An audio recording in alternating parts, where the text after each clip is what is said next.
જો ખેડૂત મિત્રો, આ મગફળી 20 દિવસની થઈ છે વાવ્યાને, અને આ પ્રકારનું નિંદામણ ઉગેલું છે. નિંદામણ હજી નાનું જ છે. હાલ નિંદામણ નાશક તરીકે દવાનો સ્પ્રે ચાલુ છે. મગફળી હજી નાની છે, 20 દિવસની થઈ છે. તમને બતાવું કઈ દવાનો સ્પ્રે કરવામાં આવે છે.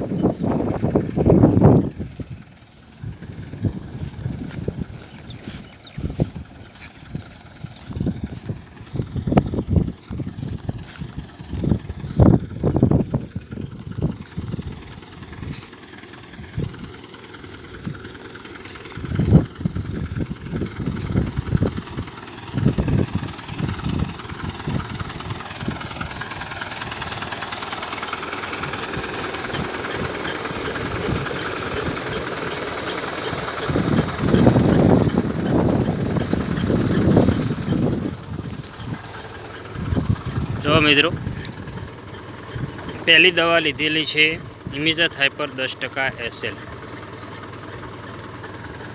બીજા નંબરની દવામાં UPL કંપનીનું આઇરિસ, અને ખેડૂતે જાતે એક અખતરો કરેલ છે. તેની સાથે પ્લાન્ટ ગ્રોથ પ્રમોટર લેવામાં આવ્યું છે, જેની અંદર humic acid, amino acid, fulvic acid, seaweed, vitamins જે વગેરે તત્વો આવેલા છે, જે મગફળીને કે ઉગારાની દવાની અસર ઓછી થાય તેના માટે એક અખતરો ખેડૂત જાતે કરે છે. કંપની તો કોઈ ભલામણ કરતી નથી ઉગારાની દવા સાથે આ પ્રકારનું પ્લાન્ટ ગ્રોથ પ્રમોટર વાપરવાની, પણ ખેડૂત જાતે અખતરો કરેલ છે. જોઈએ આપણે કેવા પ્રકારનું રિઝલ્ટ મળે છે.